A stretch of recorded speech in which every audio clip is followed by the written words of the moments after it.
ಸ್ನೇಹಿತರೆ ನಮಸ್ಕಾರ. ಇವತ್ತು ಕರ್ನಾಟಕ ರಾಜ್ಯ ಆರೋಗ್ಯ ಇಲಾಖೆ ವಿವಿಧ ವೃಂದದ ಹೊರಗುತ್ತಿಗೆ ನೌಕರರ ಸಂಘ, ಆರೋಗ್ಯ ಇಲಾಖೆ, ವೈದ್ಯಕೀಯ ಶಿಕ್ಷಣ ಇಲಾಖೆ ಹಾಗೂ ಆಯುಷ್ ಇಲಾಖೆ ಸಂಯೋಜಿತವಾಗಿ ಏನು ಸಂಗನ ಮಾಡಿದ್ದೀವಿ. ರಾಜ್ಯ ಘಟಕದ ರಾಜ್ಯ ಅಧ್ಯಕ್ಷರು ಅಕ್ಷಯ್ ಡಿ ಎಂ ಗೌಡ ಅಂತ ಮಾತಾಡ್ತಾ ಇದ್ದೀನಿ. ಇವತ್ತು ಪ್ರಮುಖವಾಗಿ ಈ ವಿಡಿಯೋ ಮಾಡಲಿಕ್ಕೆ ಏನಪ್ಪ ಕಾರಣ ಅಂತ ಅಂದರೆ, ತಮ್ಮೆಲ್ಲರಿಗೂ ಈಗಾಗಲೇ ತಿಳಿದಿದೆ, ಎಲ್ಲ ಗ್ರೂಪ್ನಲ್ಲೂ ಕೂಡ ನಾವು ಈಗಾಗಲೇ ಶೇರ್ ಮಾಡಿದ್ದೀವಿ. ತಮ್ಮೆಲ್ಲರಿಗೂ ಈಗಾಗಲೇ ಮಾಹಿತಿ ಇದೆ. ಏನು ಸರ್ಕಾರ ಕನಿಷ್ಠ ವೇತನವನ್ನು ಹಿಂಪಡಿಲಿಕ್ಕೆ ಹುನ್ನಾರ ನಡೆಸ್ತಾ ಇದೆ. ಈಗ ಆರ್ಥಿಕ ಇಲಾಖೆಯಿಂದ ಏನು ಅಧಿಕೃತ ಜ್ಞಾಪನ ಬಂದಿದೆ, ಅದರ ವಿರುದ್ಧವಾಗಿ ನಾವು ಈಗ ನಮ್ಮ ಸಂಘದ ವತಿಯಿಂದ ಒಂದು ಬೃಹತ್ ಮಟ್ಟದ ಪ್ರತಿಭಟನೆಯನ್ನು ಹಾಸನ ಜಿಲ್ಲೆಯಲ್ಲಿ, ಯಾಕೆಂದರೆ ನಮ್ಮ ಕೇಂದ್ರ ಕಚೇರಿ ಇರುವಂತಹ ಸ್ಥಳ ಹಾಸನ್ನು, ಹಾಗಾಗಿ ಹಾಸನ ಜಿಲ್ಲೆಯಲ್ಲೇ ಹಮ್ಮಿಕೋಬೇಕು ಅಂತ ಒಂದು ರಾಜ್ಯ ಮಟ್ಟದ ಒಂದು ಬೃಹತ್ ಪ್ರತಿಭಟನೆಯನ್ನು ದಿನಾಂಕ 25/8/2026 ಅಂದರೆ ಮಂಗಳವಾರ ನಾವು ಹಮ್ಮಿಕೋತಾ ಇದ್ದೀವಿ. ಈಗಾಗಲೇ ನಮ್ಮ ಹೋರಾಟವನ್ನು ಹತ್ತಿಕ್ಕುವ ಸಲುವಾಗಿ ಈಗಾಗಲೇ ಸಾಕಷ್ಟು ಅಡೆತಡೆಗಳು ನಮಗೆ ಬರ್ತಾ ಇದೆ. ನಾವು ಅದಕ್ಕೇನು ತಲೆ ಕೆಡಿಸ್ಕೊಳ್ಳೋರಲ್ಲ. ಬೇಕಾದರೆ ನಮ್ಮನ್ನು ತಗೊಂಡೋಗಿ ಜೈಲಿಗೆ ಕೂರಿಸ್ಕೊಳ್ಳಿ. ನಾವು ಯಾಕಂದ್ರೆ ನಮ್ಮ ಸಂವಿಧಾನಿಕ ಹಕ್ಕು ಕನಿಷ್ಠ ವೇತನವನ್ನು ನಾವು ಕೇಳ್ತಿರೋ ಅಂಥದ್ದು. ನಾವೇನು ಯಾರ ಹತ್ರನೂ ಭಿಕ್ಷೆ ಬೇಡ್ತಿಲ್ಲ ಸ್ವಾಮಿ. ನಾವು ಕೇಳ್ತಿರೋದು ಸಂವಿಧಾನಿಕ ಹಕ್ಕು.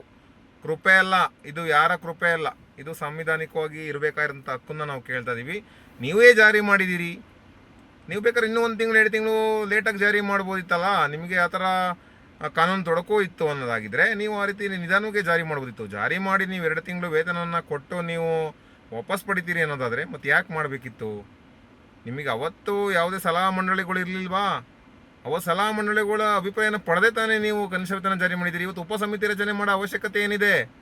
ಅವತ್ತೆಲ್ಲನೂ ಮಾಡಿನೇ ನೀವು ಕನಿಷ್ಠ ವೇತನವನ್ನು ಜಾರಿ ಮಾಡಿ ಅಧಿಕೃತ ಜ್ಞಾಪನನ ಹೊರಡಿಸಿ, ಅಧಿಸೂಚನೆಯನ್ನು ಹೊರಡಿಸಿ, ನಂತರ ಗೆಜೆಟೆಡ್ ನೋಟಿಫಿಕೇಶನ್ ಕೂಡ ಹೊರಡಿಸಿರ್ತೀರಿ. ಅವತ್ತು ಬರೆದಿರೋಂಥದ್ದು ಇವತ್ತು ಖಾಸಗಿ ಮಾಲೀಕರ ಒತ್ತಡಕ್ಕೆ ಮಣಿದು ಒಂದು ಕಡೆ, ಮತ್ತೊಂದು ಕಡೆ ಆರ್ಥಿಕ ಇಲಾಖೆ ಬಜೆಟ್ ನೆಪದಲ್ಲಿ ಹೇಳುತ್ತೆ ಅನ್ನೋದು ಒಂದಕ್ಕೆ ಮಣಿದು ಇವತ್ತು ನೀವು ಕನಿಷ್ಠ ವೇತನ ವಾಪಸ್ ಪಡಿತೀರಿ ಅಂದರೆ, ಮತ್ತು ಸಾಂವಿಧಾನಿಕವಾಗಿ ನಮ್ಮ ಹಕ್ಕನ್ನು ನೀವು ಕಿತ್ಕೋತಾ ಇದ್ದೀರಲ್ಲ. ನಾವು ಇದಕ್ಕೆ ಏನು ಹೇಳಬೇಕು? ನೀವು ಆ ಥರ ಇತ್ತು ಅಂದರೆ ನೀವು ಇನ್ನೂ 2 ತಿಂಗಳು 3 ತಿಂಗಳು ಇನ್ನೂ 6 ತಿಂಗಳು ತಡವಾಗೇ ನೀವು ಕನಿಷ್ಠ ವೇತನ, ನೂತನ ಕನಿಷ್ಠ ವೇತನ ಜಾರಿ ಮಾಡ್ಬೋದಿತ್ತು. ನಾವು ಅವಾಗ ನಿಮ್ಮನ್ನು ಪ್ರಶ್ನೆ ಮಾಡ್ಲಿಕ್ಕೆ ಬರ್ತಿರ್ಲಿಲ್ಲ. ನಮ್ಮ ಹಕ್ಕನ್ನು ನಾವು ಕೇಳ್ತಾ ಇದ್ವಿ, ಬಿಟ್ಟರೆ ನಾವು ಈ ರೀತಿ ಪ್ರಶ್ನೆ ಮಾಡ್ಲಿಕ್ಕೆ ಬರ್ತಾ ಇರಲಿಲ್ಲ. ಒಂದು ಕಡೆ ಹೋರಾಟ ಮಾಡಲಿಕ್ಕೆ ಬಿಡಲ್ಲ, ಹೋರಾಟ ತಡಿತೀರಿ. ಯಾಕೆ ಹೋರಾಟ ತಡಿಬೇಕು? ನಮ್ಮ ನ್ಯಾಯಯುತವಾಗಿ ಬರಬೇಕಾದಂಥ ಕನಿಷ್ಠ ವೇತನ ಕೇಳಿತಾನೆ ನಾವು ಹೋರಾಟ ಮಾಡಲಿಕ್ಕೆ ಸಿದ್ಧತೆ ಮಾಡ್ಕೊಂಡಿದ್ದೀವಿ. ಕೆಲವು ಅಧಿಕಾರಿಗಳು ನಮಗೆ ಹೋರಾಟ ಮಾಡಲಿಕ್ಕೆ ಅವಕಾಶನೇ ಇಡ್ತಾ ಇಲ್ಲ. ನಮ್ಮ ನೌಕರರು ಹೋಗ್ದಂಗೆ ಯಾರಾದರೂ ಭಾಗವಹಿಸಿದರೆ ನಿಮ್ಮನ್ನು ಕೆಲಸದಿಂದ ತೆಗಿತೀವಿ. ಯಾಕೆ ತೆಗಿತೀರಿ? ಯಾವ ಆಧಾರದ ಮೇಲೆ ತೆಗಿತೀರಿ? ನೀವು ನೋಟಿಸ್ ಕೊಡ್ಬೋದು, ಬಿಟ್ಟರೆ ಇನ್ನೇನು ಮಾಡಲಿಕ್ಕಾಗುತ್ತೆ? ಹೆಂಗೆ ಕೆಲಸದಿಂದ ತೆಗಿತೀರಿ ನೀವು? ಯಾವ ಮಾನದಂಡದ ಮೇಲೆ ತೆಗಿತೀರಿ? ಒಂದಿನ ಗೈರಾದ ತಕ್ಷಣ ಅದು ಕೂಡ ಎಲ್ಲರೂ ಕೂಡ ಲೆಟ್ರ್ ಕೊಟ್ಟು ನಿಮ್ಮ ಅನುಮತಿನ ಪಡೆಯೋಕ್ಕೆ ಹೋದರೆ ನೀವು ಅನುಮತಿ ಕೊಡೋದಿಲ್ಲ. ಇನ್ನೊಂದು ಕಡೆ ಭಾಗವಹಿಸಿದರೆ ನಿಮ್ಮನ್ನು ತೆಗಿತೀವಿ ಅಂತ ಬೆದರಿಸ್ತೀರಿ. ನಮ್ಮ ನೌಕರರು ಇದು ಯಾವುದಕ್ಕೂ ತಲೆ ಕೆಡಿಸ್ಕೋಬೇಡಿ. ನಿಮ್ಮ ಪರವಾಗಿ ರಾಜ್ಯ ಸಂಘ ಇದೆ, ನಾವಿದ್ದೀವಿ. ನಮ್ಮ ಕರ್ಕೊಂಡೋಗಿ ಕೂರಿಸ್ಕೊಳ್ರಪ್ಪ. ನಮ್ಮ ಪ್ರಮುಖರೇನಿದ್ದೀವಿ ಜೈಲಿಗೆ ಕರ್ಕೊಂಡೋಗಿ ಕೂರಿಸ್ಕೊಳಿಬೇಕಾದ್ರೆ. ಯಾಕಂದ್ರೆ ನಾವು ನಮ್ಮ ನ್ಯಾಯಯುತವಾದ ಹಕ್ಕನ್ನು ಕೇಳ್ತಾ ಇದ್ದೀವಿ.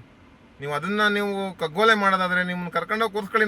ನಾವು ಬೇಕಾದ್ರೆ ರೆಡಿ ಇದ್ದೀವಿ. ನಮ್ಮ ನೌಕರರಿಗೆ ಕನಿಷ್ಠ ವೇತನ ಮಾಡಿಕೊಡಿ ಅಷ್ಟೇ. ನೀವು ನ್ಯಾಯಯುತವಾಗಿ ಸಿಗಬೇಕಾಗಿರೋಂಥ ಒಂದು ಸವಲತ್ತು ಕೊಡಲಿಕ್ಕೆ ನೀವು ನ್ಯಾಯಯುತ ಹೋರಾಟನ ಹತ್ತಿಕ್ಕ ಅಂತ ಕೆಲಸ ದಯಮಾಡಿ ಮಾಡಬೇಡಿ. ದಯಮಾಡಿ ಯಾವ ನೌಕರರು ಇದಕ್ಕೆ ಎದೆಗುಂದದೆ ಎಲ್ಲರೂ ಕೂಡ ಬಂದು ಭಾಗವಹಿಸಿ ಈ ಮುಷ್ಕರನ ಯಶಸ್ವಿಗೊಳಿಸಿ ಸರ್ಕಾರಕ್ಕೆ ಮುಟ್ಟಬೇಕು. ಈಗಾಗಲೇ ಒಂದು ಹಂತದಲ್ಲಿ ಮುಟ್ಟಿದೆ, ಅದು ಇನ್ನೂ ಪ್ರಬಲವಾಗಿ ಮುಟ್ಟಬೇಕು. ದಯಮಾಡಿ ಮನವಿ ಮಾಡ್ತಾಯಿದ್ದೀನಿ. ಕೆಲವು ನಿಧಿಗಳನ್ನೂ ಕೂಡ ನಾವು ಆಹ್ವಾನ ಮಾಡ್ತೀವಿ. ಅಧಿಕಾರಿಗಳ ಸಹಕಾರನೂ ಕೇಳ್ತಾ ಇದ್ದೀವಿ, ಆರಕ್ಷಕರ ಸಹಕಾರನೂ ಕೇಳ್ತಾ ಇದ್ದೀವಿ. ದಯಮಾಡಿ ಯಾವುದೇ ರೀತಿ ಹೋರಾಟನ ನ್ಯಾಯಯುತವಾಗಿ ಮಾಡಲಿಕ್ಕೆ ದಯಮಾಡಿ ಅವಕಾಶ ಮಾಡಿಕೊಡಿ. ಈಗಾಗಲೇ 2 ನಿಮಿಷಗಳ ಕಾಲ ರಸ್ತೆನ ತಡೆದು ಒಂದು ಮಾನವ ಸರಪಳಿ ಮಾಡಲಿಕ್ಕೆ ಅವಕಾಶನ ಮಾಡಿಕೊಟ್ಟಿದ್ದೀರಿ. ಆರಕ್ಷಕ ಸಿಬ್ಬಂದಿಗಳಿಗೂ ಕೂಡ ಧನ್ಯವಾದಗಳನ್ನ ವ್ಯಕ್ತಪಡಿಸ್ತೀನಿ. ಏಕೆಂದರೆ ಮಾಡಲಿಕ್ಕೆ ಬರಲ್ಲ ಅಂತ ಫಸ್ಟ್ ಹೇಳಿದ್ರಿ, ಆಮೇಲೆ ನೀವು ಕೂಡ ನಮ್ಮ ಕಷ್ಟನ ಅರ್ಥ ಮಾಡ್ಕೊಂಡು ಅದಕ್ಕೆ ಅವಕಾಶ ಮಾಡಿಕೊಟ್ಟಿದ್ದೀರಿ. ಅದಕ್ಕೆ ಧನ್ಯವಾದಗಳನ್ನ ವ್ಯಕ್ತಪಡಿಸ್ತಾ ನಾನು ಇವತ್ತು ವಿಡಿಯೋ ಮುಗಿಸ್ತೀನಿ. ದಯಮಾಡಿ ಎಲ್ಲರೂ ಕೂಡ ಬಂದು ಭಾಗವಹಿಸಿ ಹೊರಗುತ್ತಿಗೆ ನೌಕರರ ಕನಿಷ್ಠ ವೇತನವನ್ನು ಪಡೀಲಿಕ್ಕೆ ಅವಕಾಶ ಮಾಡಿಕೊಡಿ. ಅದು ಕಾರ್ಮಿಕರ ಹಕ್ಕು. ದಯಮಾಡಿ ಎಲ್ಲರೂ ಬಂದು ಭಾಗವಹಿಸಿ. ಧನ್ಯವಾದಗಳು.